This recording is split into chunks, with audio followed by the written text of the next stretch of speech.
Welcome back. You're still tuned in to News and Views, and we now turn our attention to a developing story here at home, one that is raising very, very serious questions about sovereignty, about security, and political accountability.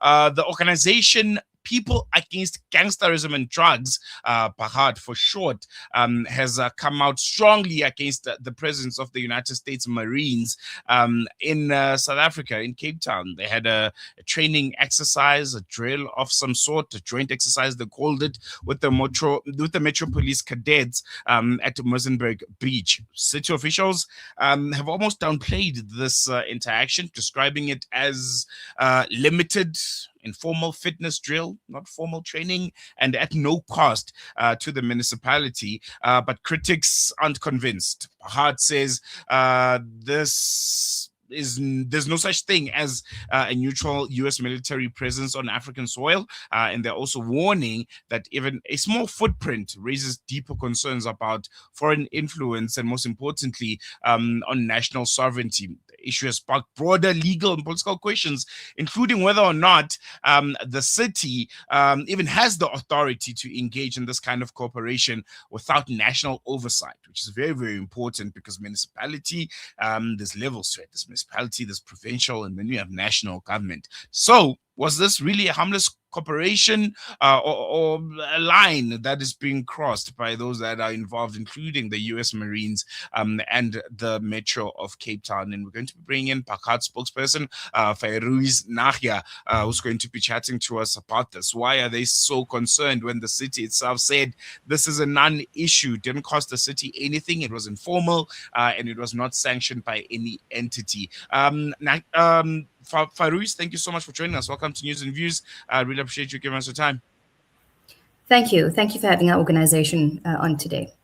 And I think we'll jump right into it. You guys have taken a very, very strong stance on this joint military exercise, training exercise between the Metro Police of Cape Town and also the U.S. Marines. Why is this particular incident of concern? Why are you raising an alarm here? Mm-hmm. You've really touched on all of the key issues. You can couch training in benign language as the city has done. But the question is, when you train for something. What are they training for? When you look at the functions of the police versus the US Marines versus their law enforcement, especially on the level at which they are engaging, it's totally mismatched. Urban policing has its own specific challenges, has its own specific environments which you have to train for. So when you train physically, I mean, for those who are physically active, you should know different muscles work different ways. Our brain coordinates very differently. So you're going to really train for what you are specifically embarking on, what your objectives are for. So when we look at the differences in our objectives between the police, our municipal police especially, and we look at the law enforcement agency currently engaged, or the Marines engaged currently, totally different. The objectives are totally different. When you look at protecting the your territorial space against outside invaders, compared to protecting the rights of your citizens, ensuring law and order, which is the function of the police, detecting crime, for example, the Marines do not do that. So what we actually need training in is using methodologies, using crime combating methodologies, whether they be digital, whether they be, whatever the case may be on that particular level. That is what we need training in to keep up with the sophistication of crime that our people are grappling with. We know that the methodologies used are more force orientated. There is not there's particular oversight when it comes to our defense force even using what we train in, the kind of missions they are embarking on. There's parliamentary oversight. We see that this has gone without the oversight necessary, without the necessary approvals or role players being involved. And that begs the question, why has that been done in that particular manner? So there are various levels of concern which have been raised. The city of Cape Town is insisting that this was merely a fitness exercise. It was informal and also quite limited. Why do you reject that explanation? Because it seems straightforward. As I've mentioned before, even when you engage on a level of training, no matter what your informal level of engagement is, you still need to go through national approval of those role players who have a stake and a responsibility of oversight over what you're doing. And if you do not have that oversight, the question is, why have you not gone through the proper channels to do that? As I've also pointed out, the methodologies used, the allowance of the use of force, those kinds of things are quite important and critical aspects to deal with. We haven't seen a single response to the actual concerns raised by members of the public, by councillors within the city. This has not been responded to. Why the clandestine nature around this? And it seems to be benign language that we've seen throughout our history when heinous crimes have been committed and prefaced by seemingly very affable, very benign language. And yet we know the implications of that. For those who know what the functions of these particular bodies are, their functions are to keep us safe, to adhere to the law themselves. You are engaging with a body that is renowned for flouting laws, both internationally and within their own borders. So we know that this both citizens and wherever we find international forces, gross violations of human rights. If anything, we should be training them. We should be training them in how to use force, how to physically conduct yourself within a human rights framework. There is nothing that this body can teach us that is not firstly available on our doorsteps, available through other partners which do not have the human rights violation track record that the US has. So those are extremely concerning when it comes to our engagements. We need to be circumspect around who we partner with, because we know that wherever there's a US footprint, there is meddling in the policies. Now, our safety and security policies, our Chapter 12 rights to safety and security are of vital importance. We come from a history where our people have been violated in many ways, structurally still, violence against our people. We cannot risk going down that route again by garnering and learning methodologies which are totally contrary to our constitutional construct and which violate, our people even further. Potentially, the risk is there, and we have to say that this needs to be, it needs to go through proper approval if it should ever happen again, and there needs to be accountability to what are you planning with this training, what is the content of this, because even our police force, our defense force, the content of their training has to pass approval by firstly Parliament, and the people needs to be consulted. It needs to be transparent. None of this has been adhered to. Another very, very important aspect of it that I was reading through the statement that you guys have released is the issue of sovereignty. You've described this as a threat to national sovereignty. Can you help us understand that aspect in particular? And in practical terms, how does what one considers a small-scale engagement translate into a sovereignty risk? Mm-hmm.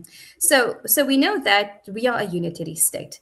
Our policies are developed at national level. Certainly, policing is a national function and oversight function. We cannot have that dictated by external forces. We do not know what the fine print is. We do not know where this kind of arrangement will lead to. We already know that the ambassador of the US has already taken the liberties to try to dictate our policies around BEE, for example. We know that they're extremely interventionist. Any kind of interaction with a body like the US has not had any positive consequences for countries. It is always, where are the strings that are attached? So if your ambassador, which has no authority whatsoever, tries to dictate to a nation what their policies should be, we do not want to have any fertile ground for any kind of mixing or blurring the lines when it comes to how our local policing will be run in future. Because certainly, like I said, it's a democratic issue. It's an issue for our national government, and any interventionist oriented body should be really dealt with caution. We cannot just simply open our borders and be friendly with nations who are not friendly to other nations, who have already they are seen as the bullies in the international arena. We see what is happening internationally. We see what dictates have already tried to be imposed on South Africa. we have to be cautious with regard to who we extend our friendly hand to, because we open up the risk to intervention on other levels. Like I said, we Mm, don't know what the content of that agreement was. We don't know whether they will be following up agreements of, in order to get this training, this is what you need to do. Here is a blueprint of a particular policy on how we conduct ourselves. Use it at your leisure or use it at your convenience. We do not know. And because of the secrecy around it, there are legitimate concerns around this. So sovereignty is a very important issue. We know that historically, the sovereignty of nations, where the US has been involved in at any level, has always been a threat. And South Africa, we have so much potential to be the leaders in this particular role because of our constitutional framework. You're eroding that particular stature of our country. Yes, we have a long way to go, but when it comes to national politics, our local government needs to be very cognizant about those particular interactions that they have, because it is a threat to our sovereignty. mm. I want you to respond to this one because we posted this on our social media, and there was an argument maybe made by a very big sect of the population or demographic in the Western Cape. They argue that many residents, especially in the Cape Town, Cape Flats region, are dealing with a very real threat of violence and gang activity. It's been well publicized. We all know about it. And if there is international partnerships that could improve policing capacity, they shouldn't be completely ruled out. In fact, they should be appreciated. That one alone, I know you've probably ticked all of the boxes around this argument, but I want you to focus on this one because it's been coming out quite strongly. Mhm. So, of course, we have a lot to cross pollination of ideas, of methodologies, is always welcome. I mean, no matter what sphere we are talking about. But when we looking at what is the track record of this particular country in terms of how they've used their force, what is the content that they can actually have that will allow us to better, in our ambit and sphere that we need to, in our context, it's questionably very little. Mm, And the kind of cross pollination we really need to be concerned about. As I've said, you've mentioned it. I've touched on the kinds of different environments that we have to look at. We need to be rational as policymakers. We need to be rational around who we engage with, what are our objectives.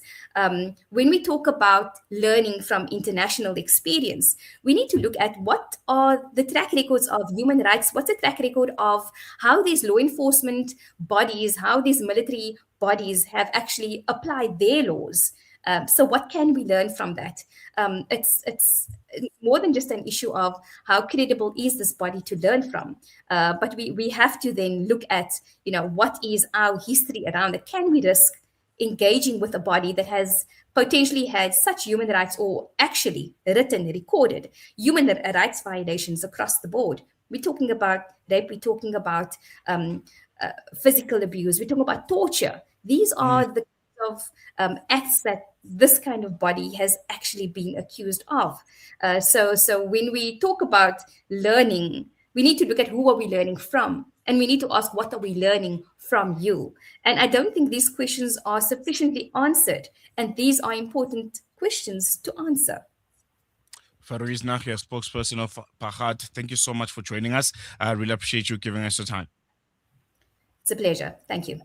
Bye. There we go. And I think it's a very, very important story that cuts right at the heart of a big question: how South Africa balances cooperation with global partners. I'm not sure if we can still consider the US a global partner, but hey, how do we balance the cooperation with global partners while also safeguarding our own sovereignty, and I think most importantly our constitutional framework? And as this debate continues to unfold, I think it's clear that it is more than just the beach drill, if I can call it that. It's about who gets to decide the boundaries of security, and on whose terms, most importantly. I think heads should roll here. US Marines, imprisoned by beach training Metro Police. Who authorized it? Continue to follow the story quite closely. We're going to take a quick break. News and views continues after this.